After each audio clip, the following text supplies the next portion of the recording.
Hey guys, welcome to the Stillwater Podcast. And today we are going to be talking about all things relationships. We are talking about in-laws and family and how do you start a new family, all of those things. And joining me again today is my lovely bride. Thank you for doing this again. It's been awesome. And I hear good things. I actually have heard from people who say how helpful this has been. And so I think today's topic is really going to be helpful because it's something that everyone really deals with and struggles with. And that's the whole topic of what does it look like to leave your family, start a new family, and, as the traditional vows say, forsake all others and find unity. Because there's a lot of couples, I feel like, who struggle with finding that unity with their spouse. And I even think there's some who feel guilty about it. Yeah. I think sometimes there's a guilt that comes from well, it's your parents. Yeah. So of course you feel guilty. Well, and you love your parents. Right. You should love your parents, especially if you came from a healthy home. Right. And then all of a sudden one day you go, yeah, no, that's none of your business. Right. But it's like everything's been their business. Everything's been their business for a really long time. Yeah. Now, you and I talked briefly this morning that in some ways we had an advantage. There's some debate on whether or not it was actually an advantage. It was lonely, I think. It was lonely because when we got married, we immediately moved away from all family. I think your family was the closest. They were like 3 hours away. Well, when we moved to Ellendale, to Denver. No, then we moved to Denver, and your family was 12 hours away. My family was 5 hours away, and we knew nobody. I think the Denver move was harder than the Ellendale because we had friends and stuff. Yeah, we had friends and stuff at college because you were finishing that up. I was working. It made sense. But to go somewhere new and completely start over was really challenging. And in some ways, it forced us to not rely on our families. Right. I think I probably leaned on my family more so. And we had to have some conversations around like, hey, not everything we talk about needs to be shared with everyone. Yes. And that was something I had to work on. Yeah, your family's much more open than mine. Oh yeah, my family, it's like, let's talk about it. Let's just go there. And your family was not. And I'm more independent. I always have been. Yeah. So. More independent. Whereas not that you were dependent, but no, but like some of my really fond memories of like being in high school is waking up in the morning, getting a cup of coffee and sitting on the porch with my dad. Like, so we had a really good relationship there. And it did take me a little while to get to understand, I think, really what it means to, as the King James version of the Bible says, leave and cleave. You're quoting King James. I don't. Yeah. I know, right? Because I'm a huge fan. Yeah. But that's kind of the language we grew up with is you leave and cleave. You leave your family, you cleave to your wife or cling to your wife is how the updated translations say, thankfully. But that leaving part is challenging. Well, it's painful too. Yeah. Yeah. And it's I think we've got to acknowledge it's painful for everybody. It's painful for the couple who's getting married. And it can be painful for the parents and all of that. But I really believe if you can't get this right, it's going to hurt your marriage. Right. Like, yeah. Because like, all right, so for me as the husband, you have to become the most important woman in my life. Whereas beforehand, it was my mom, and so as bad as it sounds, she gets almost downgraded It's like, hey, guess what? You're not number one anymore. You get to take a step back, Right. and your opinion doesn't carry as much weight anymore because I'm now married. Right. And that doesn't mean that their advice isn't valuable or that they don't have wisdom to share or any of those things. It's not. What we're not advocating for is this trend with young adults where they just divorce their family, if you Right. will, and Oh, go no yes. contact. Yeah, because that's not helpful. No. I mean, I don't know. What's your thoughts on that? You don't have a thought. Because to me, I look at that and I go, you are literally just being a spoiled brat. Like, you are acting like some little princess who thinks you have everything under control. Like, it's ridiculous. To sit there and think that, oh, because my parents are different than me, I have to divorce them. I can't. I'm going no contact. They're toxic.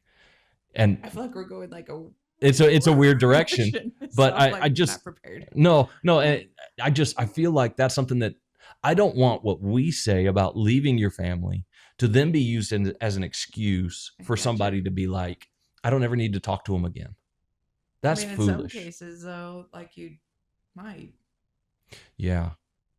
like, if your parents are understanding the whole new family part, there might be a season where you do have to set a pretty big boundary. Right. Especially if But, like the divorcing or because basically I'm not getting my way. Like, that's more, and I see that more with like single young adults than I do people that are married. right, I would agree. Like, they don't like my lifestyle, they're calling me out. I think that's more where that stems from Yeah. than a marriage aspect. Yeah. Yeah, and that makes sense. That makes a lot of sense. From the examples I know, Mm-hmm. they're not married. No, no, that's true. They're And just it's the parents standing their ground on what they believe versus not letting their kid make their whole family toxic. right. Right. Yes. So there's lines both ways. There is lines both ways. That's very, very true. It's very true. But one of kind of going back, one of the things that's really key, I think, to have a successful marriage is learning to leave your family behind and form a new family. Now, let's just be really practical with that, because that leaving a family and starting a new family affects everything. Like, even how you wash the dishes. Oh, yeah, no, I still do the dishes on the wrong side of the sink until I go to someone else's house and I'm like, wait, so my mom's left-handed. I'm like, you wash the sinks on this side and then you put it over here, and then other people do it the other way. They do? They do, and I've trained basically you to do it on the wrong side also, Well, because that's how I grew up. right. Well, and your family grew up with a more conservative attitude towards everything of you would fill the sink with water and wash it that way. Yes. And anytime I would do the dishes, I'm letting the water run the entire Because your time. mom thinks it's disgusting. I think it's disgusting. And so we solved it by getting a dishwasher. We just have the kids do it. We have the kids do it. We don't do dishes. Actually, we do. We do. Because I have to rewash the dishes. And the kids wash. I actually did that this morning. I was Yeah. like, really, guys? Come on. Right. Anyway. Right. Anyway. But there is like it, and the crazy part is we come in to a marriage thinking that like none of these things are going to be weird. Right. Like we still have conversations. We've been married almost 20 years, and we still have conversations about me looking at the chicken that was cooked and left out on the counter and you going, think you're gonna die. I'm like, nope, we're done. It's been out for 20 minutes. We're all gonna die. We're gonna die. There's not mold going on it. We're fine. Oh my God. That smell weird. Somewhere in the middle is the truth. We're not sure where yet. We usually throw it away because I don't know. I've had food poisoning. I don't need that again. Because you have a weak stomach because you didn't eat the other stuff. Oh, yes. But really, like, and it's silly. Like these things are silly, but these are the things that come with forming a new family. Well, I think holidays typically bring out the where the conflict usually resides a little Yeah. bit. Yeah. I Yeah. I know like our families.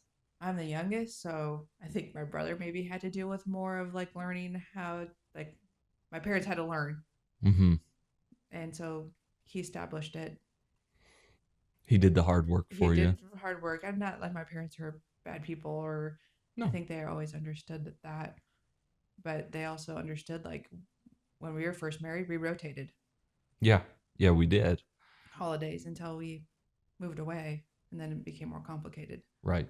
Right. Well, and uh like at the church we do Christmas Eve services, and so Right, that makes it hard because it's like if we go visit anyone, we have to leave on Christmas Day. right. We're not doing that to our We're kids, not doing so that to our kids, so we stay home, yeah, you know. Um but it's kind of establishing and figuring out like what are those right things for your family. right. And there are going to be times where the in-laws come in and they say, "Well, that's wrong. You shouldn't do it that way," or whatever. Mm-hmm. And like it took me a while to learn this.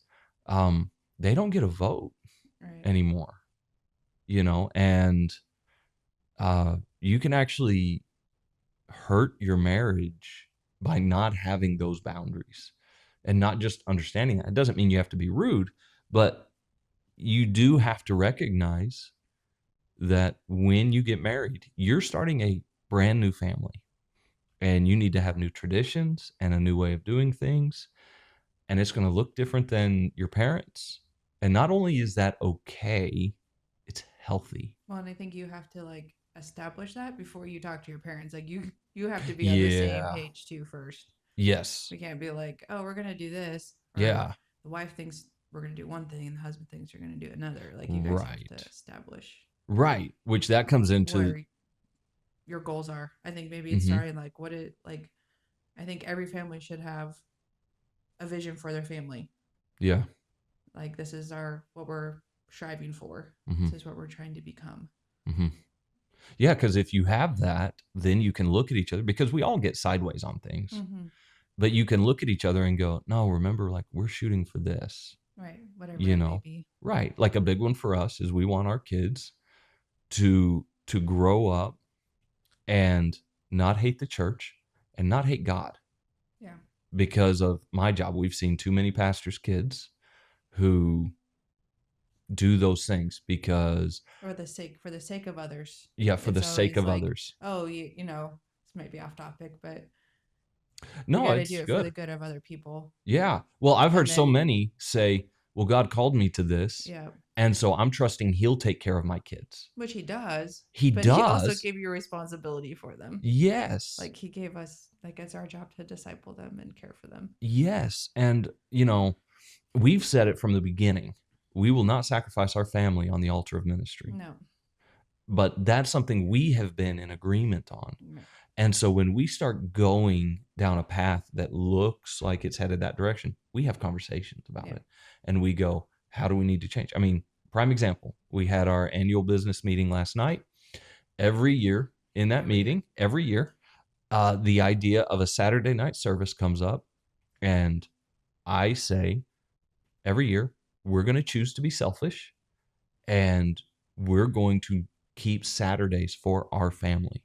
So as long as we have kids at home, and probably much longer than And I'm that, like, you know what I mean? then it'll be grandkids. Then it'll be Who grandkids, and knows? Who knows? there's no telling. But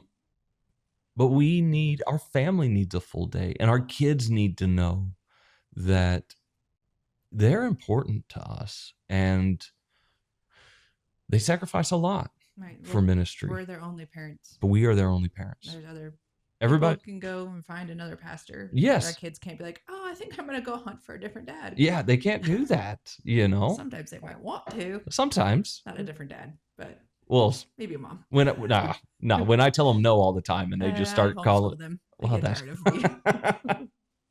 well, I think yeah, that's for next week. Talking about kids.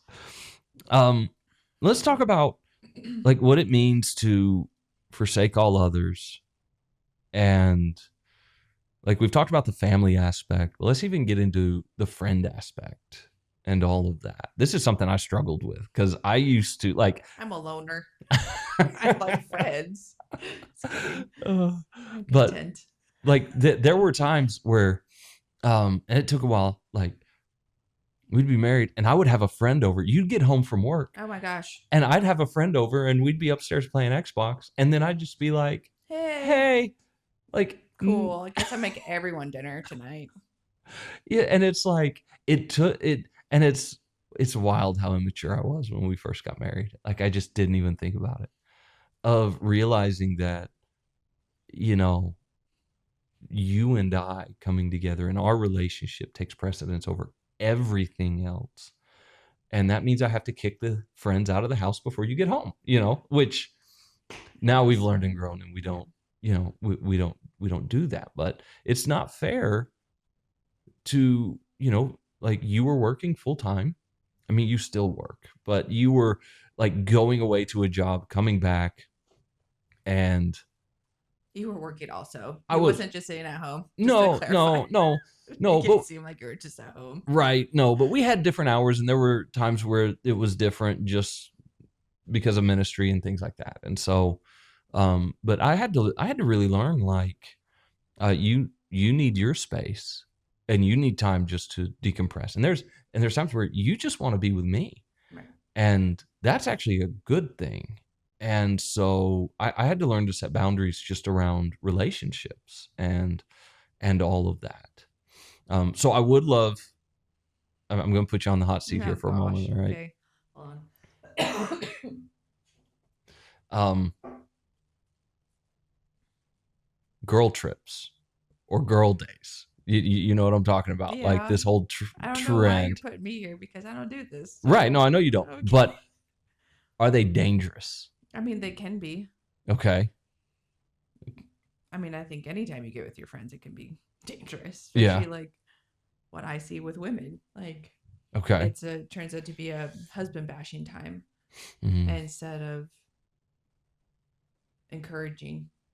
Yeah. It depends. Like it's like I don't know. Well, and guys do the same thing Right. where they'll get together and all they'll do is complain about their wives. I mean, you can do that at work. You can do that anywhere, You can do but it anywhere, but I think that leaving and cleaving, the clinging to your, like, you have to learn not to do that. right. You Well, know, it's yeah. it's It disrespectful. is disrespectful.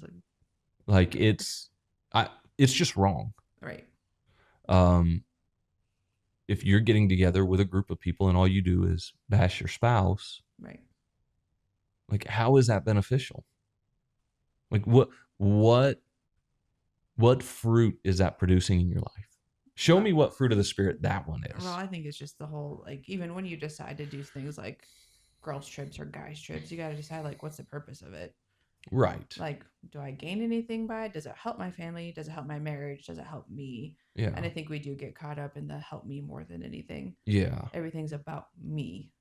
Right. I need a break. Right. I need some space. I Right. need like it's not like yeah, there's times, Mm-hmm. Mm-hmm. but a walk might be just fine. Yeah. Yeah. You Well, don't and I need to mean, go spend thousands of dollars to go to Maui or whatever. right. Well, Like, and is it that bad? Like, do then you you really? picked wrong. Yeah. And it's like, but like you've encouraged me. Like I got to go on a fishing trip with my dad and my brother, Yeah. and I mean, it was a ton of fun and all of that. And so it's not bad to go do those Right. things, but I think it's what's the purpose behind it? Are Right. you trying to escape Right. your family, Right. or are you going to like to enjoy? Like I got to go enjoy time with my dad and with my brother, and do something I've never done before. And it was really good for me. And there were a lot of good memories there.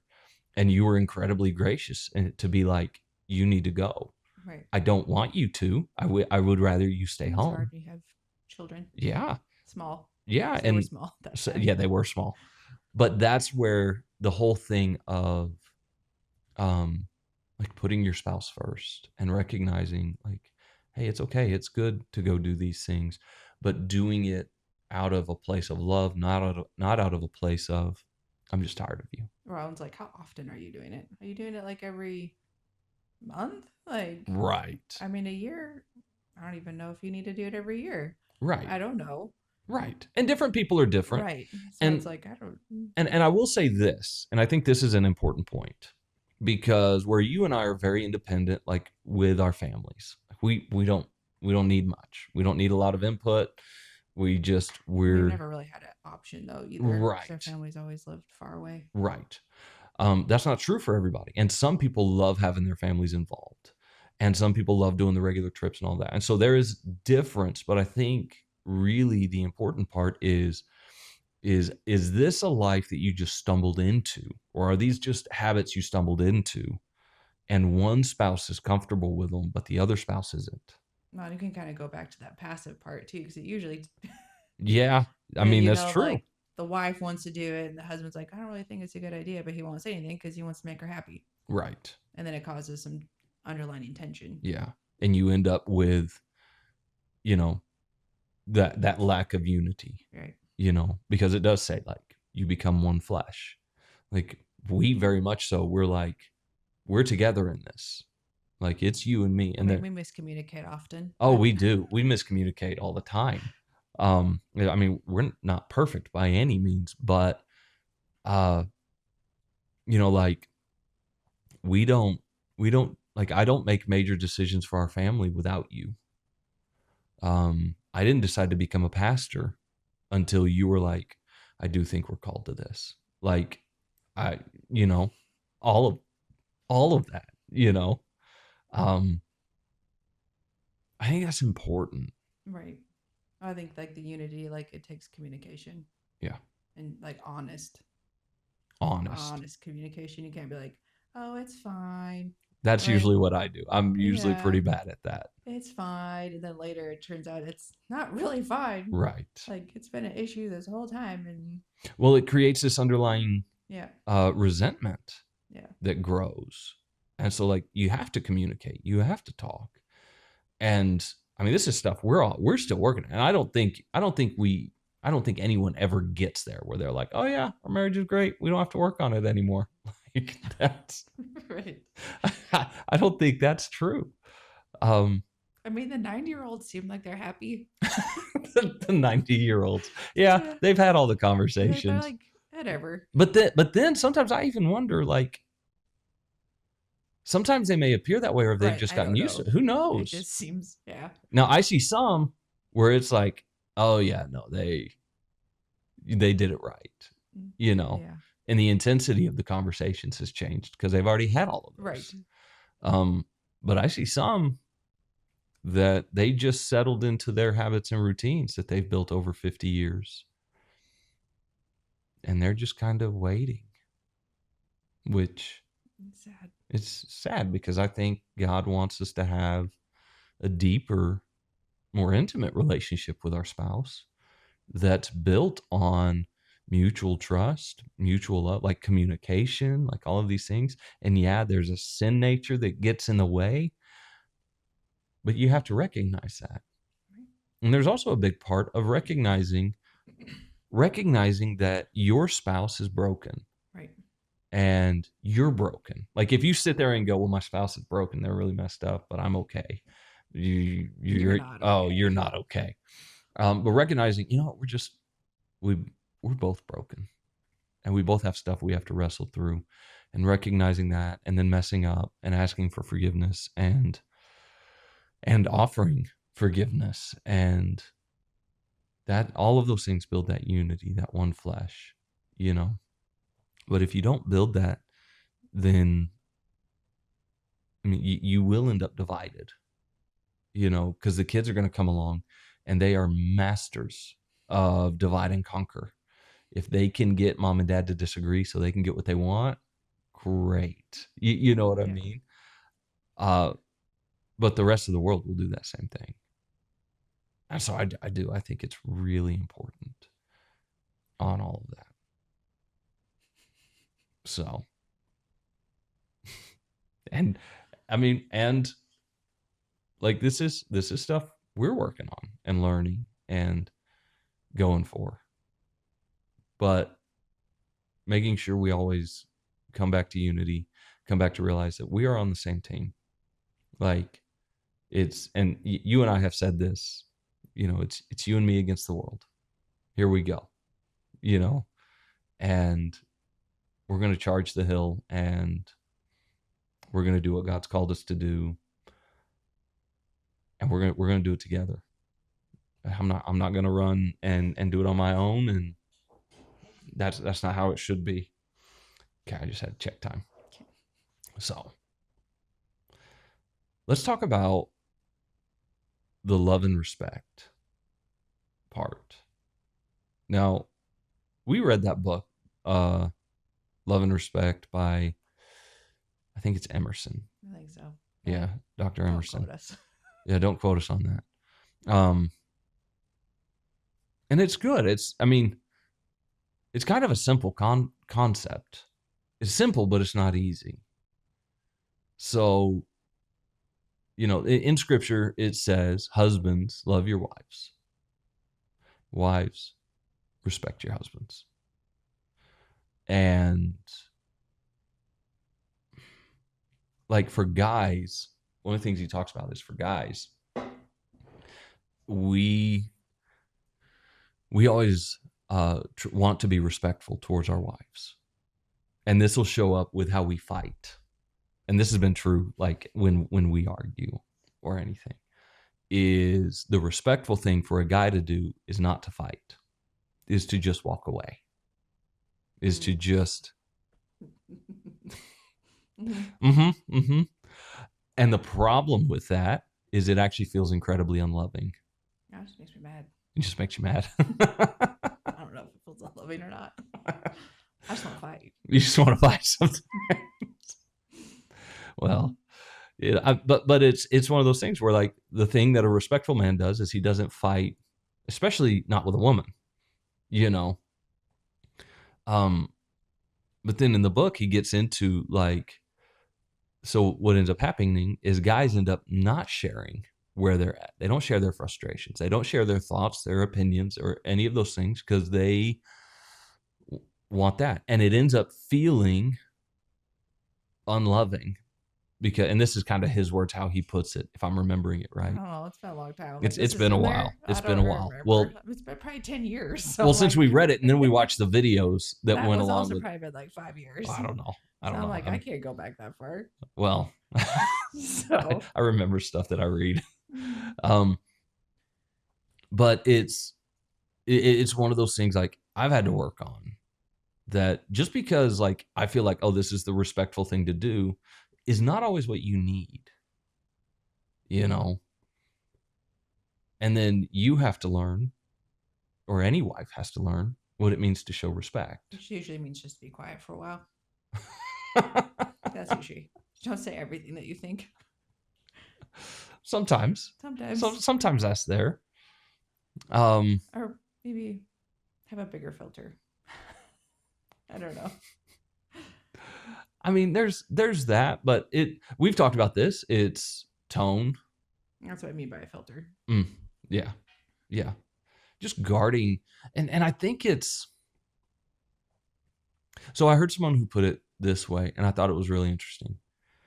It's such a fine balance. We go out into the world and we show the rest of the world a kindness and respect that then when we come home, we leave at the door. Mm-hmm. And our families sometimes get the worst of us, and I know that has been true of me. Like, if I have a meeting with somebody, and you and I've talked about this, like I'm attentive in the meeting. I'll listen. I don't pull my phone up, but then if I'm at home and you or the kids are talking to me, the phone might still be up. And it's like, why? I mean, that's sending a message, and it's the wrong message, because like I have to work on, I put the phone down. Like I put it down, I set it aside, I put it away, because my family is worth my attention. You are worth my attention. Um, why is it easier with strangers? It's easier to be fake, Oh, I think, yeah. too. Like, yeah, I don't know. It's easier to have a higher filter. Like, you just, Well, and it's temporary. It's short term. right. There's a history, Yeah. too. Well, and there. You go home and you're tired. Mhm. So you just, like, you don't necessarily want to deal with problems, but dealing with problems. So you don't want to deal with Right. more problems. Right. Right. Maybe. I don't know. Yeah. Now there is a fine balance here, and I'm not saying I've figured out where this balance is. Of um, you also want a home where your spouse feels like they can truly be themselves, Right. where you don't have to pretend. I think there's a difference between pretending, though, and, you know, Being having, rude. well, yeah, Yeah. because we tend to, like, oh, I can do whatever. That's not true either. Because, Mm, like, you should still give the acts of the spirit too. Like, have love, joy, peace, patience, kindness, goodness. Like, all those things apply, not just, when we're out in the world, but when we're at home. right. Right. Like, yeah, you don't get to check the fruit of the spirit at the Yeah, you door. can't be like, okay, now I'm not saved. Like, I can Like, just be a complete jerk. Like, that's not true. right.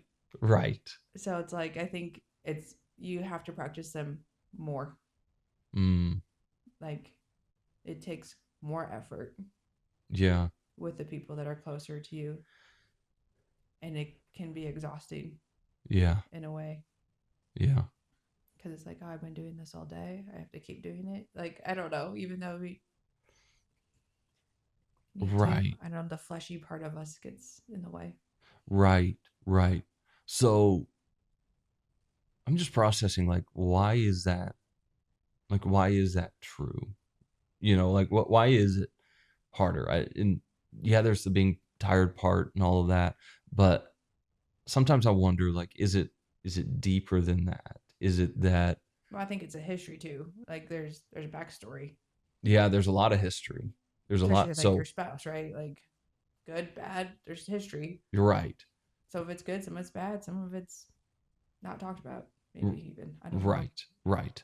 Well, and it's I think he gets into it in the book of how sometimes women will say, "Well, I'll respect my husband when he loves me." Right, And the husband is going, well, I'll love her when she gives me some respect. right. And it's kind of that tension that's building of we expect our spouse to make the first Well, I think move. we forget that we're, as Christians, we're a little Christ, right? Like, Mm, he didn't come and be like, well, I'll love you if you love me first. right. It's like, he loved us before we loved him.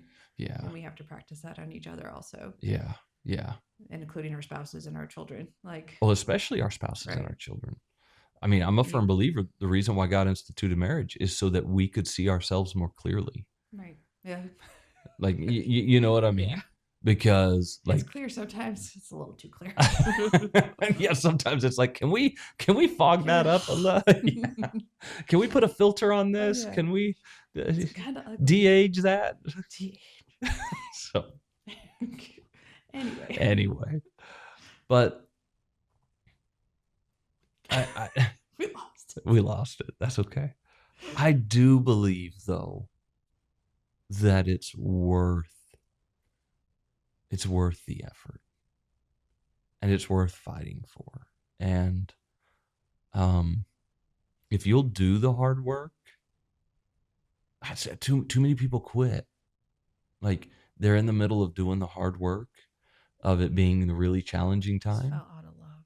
I just fell out of love. No, you didn't just fall out of love. You made a choice, right? Well, like, you chose to love them. Like, I think we get too caught up on, like, the Hallmark stupid romance movies. I would love it. I would, if they would do like a 5 years after the Hallmark movie, like they're broken up and miserable. You know what I mean? Well, Because no, they it's, just make a new one. yeah, they'll just make a new one. How It's they just get back another together. one. Maybe that's the whole thing. the Hallmark movies are just one continuous story of one person Yeah. constantly. But like I look at a brand new young couple who's just getting married, who they think they're so in love, and I look at them compared to the couple who's been married 40 or 50 years, and in my mind I go, the older couple is probably more in love Oh yeah. because they've had to choose it day after day. They've done the work. And like I honestly believe like if you took our marriage today compared to after we'd been married 2 or 3 years, I think we have a better marriage today with all the stress, with all the 2 or 3 years we didn't have kids. I mean, we could do what we wanted, which all we did was watch TV. It's like We worked. we worked a lot. But because you and I have done the work and we've gone through those seasons where we had to do the work, and we never quit. We never gave up on each other. And we just kept saying, we're just going to keep going. And we learned and we talked and we just kept moving forward. I think that doing the hard work is actually what made us have a better marriage. I feel like our marriage is better today than it's probably ever been. And I mean, it's like it's the beginning. Like the beginning shouldn't be the end. right. Do you know what I mean? Yeah. Like I think a lot of times it's like, well, we got married, we had a wedding. Now it's Now you live happily ever after. and it's like, no, this is the beginning of the starting. Like this is Yeah. the starting line of the race. Yeah. Like you have a long ways to go, and there's some hills, and there's some valleys, and there's some rough patches, and there's some That raging water. yeah, there's going to be times where you're just devastated, There where might be you're a meadow or broken. two, but There might be a meadow or two, but typically you got to climb some pretty rough terrain to get to the meadows. when sometimes it's one pulling the other one up Yeah. too, It's or sitting there. pushing the other one. Like, hey, like we can do this. Yeah. It's And not, picking each other up and limping along, but never quitting. yeah. Yeah. That is what forming a new family, leaving your family, forming a new family, and becoming one flesh. I think that's what it looks like. It's just refusing to quit. And too many people quit too early. Yeah. I mean, how many friends do we have that we went to school with who were getting married around the same time? Yeah, a lot. A lot. It's sad.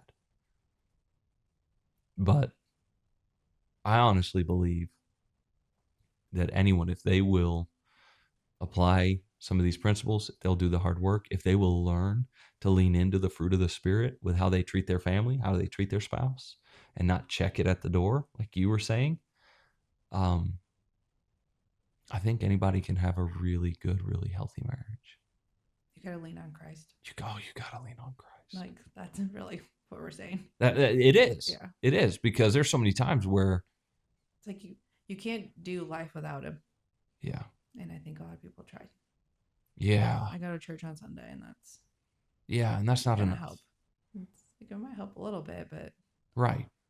do you drink water more than one day a week? Right. Do you Right. eat more than one day a week? Yeah, I you've think got you to. do. Like, do you? I mean, how often are you like talking about God's word together? Right. Like you and I, we don't read the Bible together, but we're No. doing the same plan together. And so there's times where like the other day, we're like reading through. David had how many wives? How many wives did David have? Like, oh my goodness, what is wrong with him? Lord have mercy. So it's 10 o'clock. Okay. I love you, baby. These are great conversations. All right, guys. We will see you on Sunday, and hope this was helpful.